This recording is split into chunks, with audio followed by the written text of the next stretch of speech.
من أغلى نباتات العالم، سعر الكيلو بعض الدول بتبيعه ب$6000. الكمأة أو الترافل، تعال أوريك اللي عمرك ما شفته.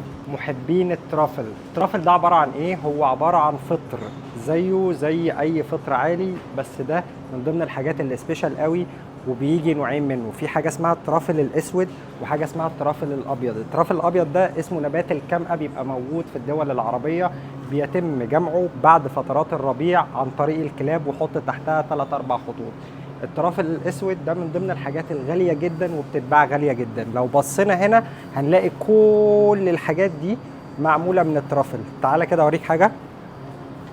اول حاجه واهم حاجه، ده نوع عسل معمول بالترافل.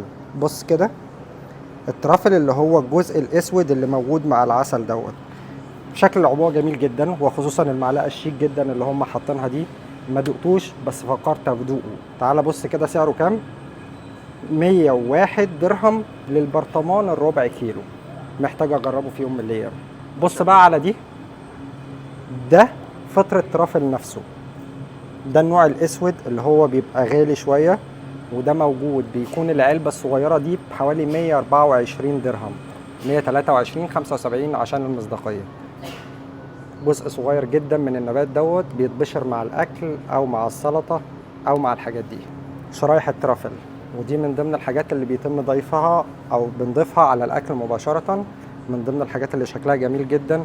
ما اعرفش طعمها ايه، محتاج اجربها برضه. بس اللي لازم تعرفه عن فطر الترافل ان ده من ضمن الحاجات الغاليه جدا. بص شكل الازازه الشيك جدا ده اسمه زيت ترافل. الازازه لونها غامقه من بره.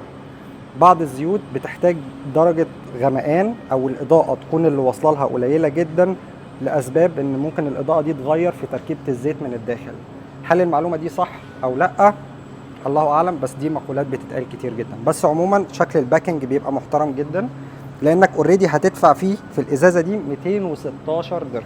وبكده نكون عرفنا نبات من ضمن النباتات الغالية في العالم كله. سعر الكيلو $6000. ما تنساش لو المحتوى عجبك متابعة، لايك وشير. سلام.